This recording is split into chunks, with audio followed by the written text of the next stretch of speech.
আমার জবান থেকে তো একটা কথাও বের হতেছে না।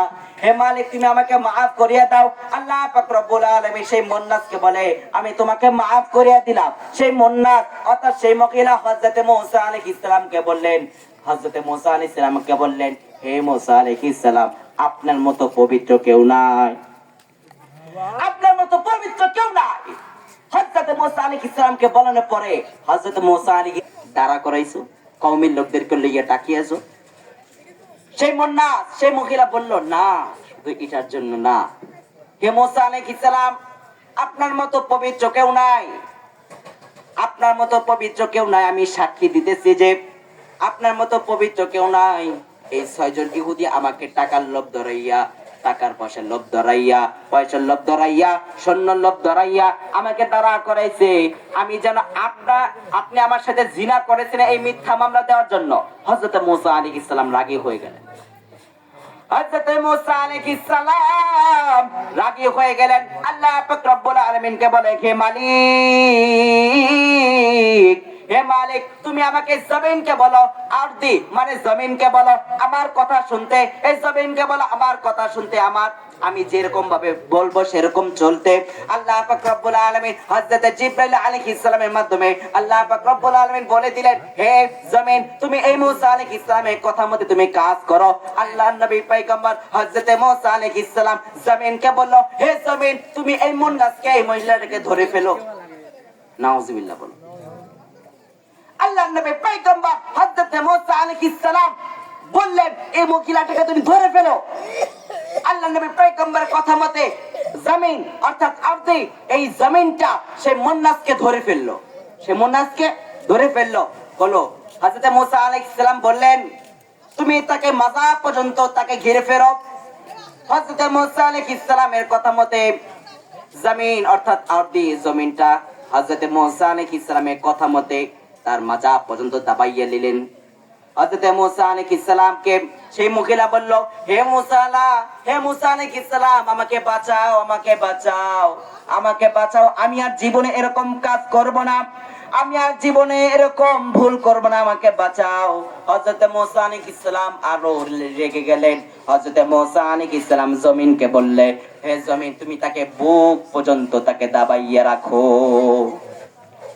নাউজুবিল্লাহ বলুন। হযরত মুসা আলাইহিস সালাম এর কথা মতে জমিনটা তার বুক পর্যন্ত দাবাইয়া রাখলো। জমিনটা তার বুক পর্যন্ত দাবাইয়া রাখার পরে সেই মহিলা সেই মুন্নাস বললেন, ইয়া রাসূলুল্লাহ, হে আল্লাহর নবী, হযরত মুসা আলাইহিস সালাম আমাকে maaf করিয়ে দাও, আমি আর জীবনে এরকম ভুল করব না, আমি আর জীবনে এরকম ভুল করব না। আল্লাহ পাক রব্বুল আলামিন ওহী নাযিল করে বললেন, হে বান্দা, আল্লাহু আকবার, হে বান্দা, আমি তোমাকে বানাইলাম, আমি তোমাকে জন্ম দিলাম, আমি তোমাকে পালন করলাম, আমি তোমার প্রতিপালক, আমি তোমার সৃষ্টিকারী। তুমি যদি আমাকে একবার বলতা, তুমি যদি আমাকে একবার বলতা, হে মালিক, তুমি আমাকে maaf করিয়ে দাও, হে মালিক, তুমি আমাকে maaf করিয়ে দাও, হে রহমান, তুমি আমাকে maaf করিয়ে দাও, তোমার রহমান নামের ওসিলায় আমাকে maaf করিয়ে দাও। তুমি যদি একবার আমাকে বলতা, তুমি কি জানো না আমি অনেক দয়ালু দাতা, তুমি কি জানো না আমি অনেক দয়ালু, তুমি কি জানো না আমি অনেক করুণাময়, তুমি কি জানো না আমি রহমান, তুমি কি জানো না আমি রহিম, তুমি কি জানো না আমি মালিক, আমি সমস্ত কিছু করতে পারি। আল্লাহু আকবার বলো। হযরত মুসা আলাইহিস সালাম সেই জামানায় আল্লাহ পাক রব্বুল আলামিন ওহী নাযিল করে এই কথা বলার পরে হযরত মুসা আলাইহিস সালাম জমিনকে বললেন, কোনো কথা শোনা যাবে না, তুমি তাকে একবারে পুরোপুরি দাবাইয়া লাও। নাউজুবিল্লাহ। এরকম ভাবে ইসলামের জামানায় এক ব্যক্তি এরকম কোনো গুনাহ নাই করে নাই, এক ব্যক্তি এরকম কোনো গুনাহ নাই করে নাই। হযরত মুসা আলাইহিস সালাম কে সমস্ত কওমের লোকদের লইয়া হযরত মুসা আলাইহিস সালামকে বললেন, হে মুসা আলাইহিস সালাম, হে নবী, আমার গ্রামে একটা মানুষ আছে, একটা তোমার উম্মত আছে, এরকম কোন গুনাহ নাই করে নাই, এরকম কোন কাজ নাই, সে গুনাহ কাজ করে নাই, জিনা থেকে শুরু করে ছোট বড় সাগিরি কাবিরি সমস্ত গুনাহ সে করেছে, শিরিক গুনাহ করেছে। হে মুসা আলাইহিস সালাম, তাকে আর এই পৃথিবীতে আমরা রাখতে চাই না, আমাদের গ্রামে তাকে আর রাখতে চাই না। হযরত মুসা আলাইহিস সালাম সহ সেই কওমের লোকদের লইয়া সেই বান্দাকে, সেই উম্মতকে তুমি তোমরা কাকে তোমরা সে কবর তোমরা মারধর করিয়া জঙ্গলে ফালাইয়া দিয়েছো, তোমরা কি জানো সে আমার ওলি? আল্লাহু আকবার বলুন। আমার ওলি। আল্লাহ পাক রব্বুল আলামিন বললেন সে আমার ওলি। তুমি কাকে জঙ্গলে ফালাইয়া দিয়েছো? আল্লাহর নবী পয়গম্বর হযরত মুসা আলাইহিস সালাম বললেন, হে মালিক, এই পৃথিবীর ভিতরে এসে এরকম কোন গুনাহ নাই করে নাই, এর জন্য আমরা কওমের লোকদেরকে লইয়া তাকে মারধর করিয়া জঙ্গলে ফালাইয়া দিয়া আইলাম। আল্লাহ পাক রব্বুল আলামিন ওহী নাযিল করে বললেন, হে মুসা, তোমরা তাকে সকালে দাফন কাফন করাইয়া, সে আমার ওলি, তাকে দাফন করাইয়া তোমরা তাকে দাফন করিয়া দিয়ে আসো। আল্লাহু আকবার বলুন। কিন্তু এরকম কোন গুনাহ নাই সে করে নাই, আল্লাহ পাক রব্বুল আলামিন তাকে ওলি হিসাবে দাবি করেছে। আল্লাহু আকবার বলুন। আল্লাহ পাক রব্বুল কোন কথা?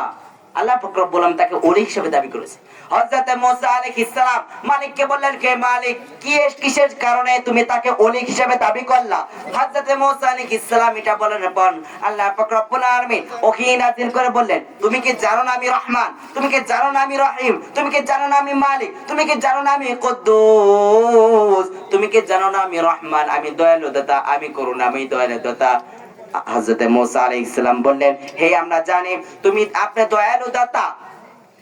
তোমরা যখন সেই ব্যক্তিকে মারধর করিয়া জঙ্গলে ফালাইয়া দিয়েছো, সেই ব্যক্তি আর কোনো যাওয়ার উপায় নাই, উঠতেও পারে না, লড়তেও পারে না, চড়তেও পারে না, কিছুই করতে পারে না, এরকম কোনো ব্যবস্থা নেই, সে খুলে চলে আসবে, এরকম কোনো ব্যবস্থা নাই, এরকম ভাবে তোমরা তাকে মারধর করিয়া দিয়েছো। হযরত মুসা আলাইহিস সালাম বললেন, হে আমরা তো তাই করেছি। হযরত মুসা আলাইহিস সালাম আল্লাহ পাক রব্বুল আলামিন হযরত মুসা আলাইহিস সালামকে বললেন, হে মালিক, হযরত মুসা আলাইহিস সালামকে বললেন, হে মুসা, তোমরা কি জানো তোমরা যখন মারধর করিয়া আসার পরে সে কোনো ব্যবস্থা পায় নাই, সে কোনো রাস্তা পায় নাই, রাস্তা না পাইয়া সে বুঝেছে আমি মালিক, সে বুঝেছে আমি রহমান, সে বুঝেছে আমি রহিম, সে বুঝেছে আমি মালিক। এই জন্য সেই ব্যক্তিটা আমার কাছে হাত উত্তোলন করে দোয়া করে, কে মালিক, আমি জীবন কত গুনাহ করেছি, রব্বুল আলামিন আমাকে আপনি মাফ করিয়ে দেন। সুবহানাল্লাহ। আল্লাহ পাক রব্বুল আলামিন তাকে মাফ করে দিল। এই হলো কথা। ওমাকার আল্লাহ ওয়াল্লাহু খায়রুল মাকিরিন। আল্লাহ পাক রব্বুল আলামিন বলে, সমস্ত কিছু আমার হাতে। আমরা বলি যে আমার ভাগ্য কি, আমার ভাগ্যই খারাপ। আল্লাহ পাক রব্বুল আলামিন আমাদেরকে যে কাজ করব সেটাই আমাদের জন্য রেখেছিল, যেটাই করব এটাই আমাদের জন্য ছিল। এক রাজাকার মন্ত্রীকে লইয়া, রাজাকার মন্ত্রীকে বলল, তুমি একটা বেলেট নিয়ে আসো। সেই রাজাকারের কথা মতে মন্ত্রী বেলেট নিয়ে আসলো। মন্ত্রী বেলেট নিয়ে আসার পরে রাজাকার নোট কাটতে লাগলো। নোট কাটতে কাটতে দেখে যায় আঙ্গুলটা কেটে ফেলেছে, আঙ্গুল কেটে ফেলেছে। সেই রাজাকার বললেন, হে মন্ত্রী বললেন, আদেশ করুন রাজা। রাজাকার মন্ত্রীকে বলল, হে মন্ত্রী, তুমি কি বেলেট নিয়েছো যে আমার হাত কেটে গেছে? মন্ত্রী বললেন, আল্লাহ যা করে বান্দার মঙ্গলের জন্যই করে, ঠিক কিনা? আল্লাহ যা করে কিন্তু বান্দার মঙ্গলের জন্য করে, এটাই বোঝানোর জন্য। সেই রাজাকার মন্ত্রীকে বলল, আমার হাত কেটে গেছে। মন্ত্রী বলল, আল্লাহ যা করে বান্দার মঙ্গলের জন্যই করে।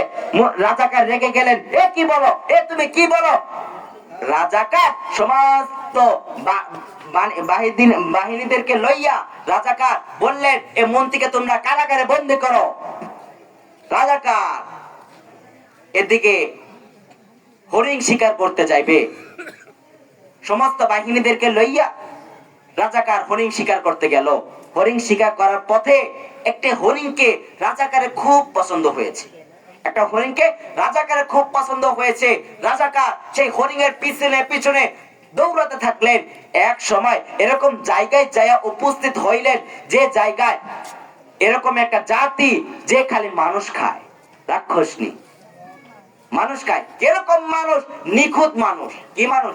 নিখুঁত মানুষ, যার কোনো খুঁত নাই, কাটা নাই, মাটা কিচ্ছুই নাই, সেই মানুষকে খায়। রাজাকার সেই গ্রন্থে যা পৌঁছাইলো, সমস্ত মানুষরা, সেই জাতিরা জাতি বংশরা তাকে বললেন, একে ধরো, রাজাকারকে ধরো, তার কোনো খুঁত নাই, তার কোনো খুঁত নাই। সেই রাজাকারকে ধরলেন, সমস্ত বাহিনীরা রাজাকারকে ধরলেন। ধরার পরে তাকে বলি দিবে। কি দিবে? বলি দেবে। দেখেন, সেই রাজাকার বললে, শোনো, তোমাদের লিডারকে, তোমাদের মালিককে? বললেন, আমাদের মালিক ওইদিকে বসে আছে। সেই রাজাকার বললেন, সেই মালিকের কাছে আমাকে একটু নিয়ে যাও। রাজাকার কথা মতে সমস্ত বাহিনী ছেড়ে দিয়ে বলল, যাও, তুমি মালিকের কাছে যাও। মালিকের কাছে যে বলে, মালিক আমাকে মাফ করিয়ে দেন, মালিক আমাকে মাফ করিয়ে দেন। মালিক যখন তার হাতের দিকে তাকাইলো, দেখলো তার হাত কাটা। সে বেঁচে গেছে না? রাজাকার কিন্তু বেঁচে গেছে। দেখলেন তার হাত কাটা। সেই রাজাকার বললেন, আমাকে মাফ করে দাও। মালিক বলল, তোমাকে মাফ করে দিলাম। সুবহানাল্লাহ বলো। মালিক কি বললো? তোমাকে আমি মাফ করে দিলাম। কারণ কি? রাজাকার বললেন, মালিক তুমি আমাকে কি বলে মাফ করে দিলে? কি দেখে মাফ করে দিলা? বলো, দেখো তোমার হাতের আঙ্গুল কাটা। সুবহানাল্লাহ বলো। আল্লাহ যা করে বান্দার মঙ্গল জন্যই করে। আবার এদিকে মন্ত্রী হচ্ছে নিখুঁত, মন্ত্রীও কিন্তু নিখুঁত, মন্ত্রীও তার সাথে আসে নাই। কারণ রাজাকারের সাথে তো মন্ত্রী থাকে, ঠিক কিনা? মন্ত্রীও তার সাথে আসে নাই। মন্ত্রী সেই কারাগারে উপস্থিত, সেই কারাগারে বন্দী। এরকম ভাবেই বললেন, আল্লাহ যা করে বান্দার মঙ্গলের জন্য করে। এটা দুরূদ পড়ি, আল্লাহুম্মা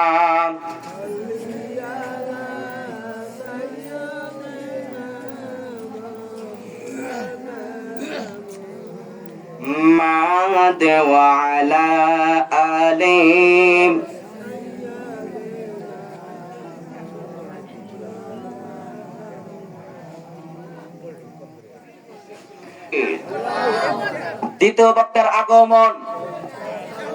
দ্বিতীয় বক্তার আগমন লিল্লাহি তাকবীর। ফায়া আইয়ুহাল হাযিরুনা ওয়া রাহিমাকুমুল্লাহ।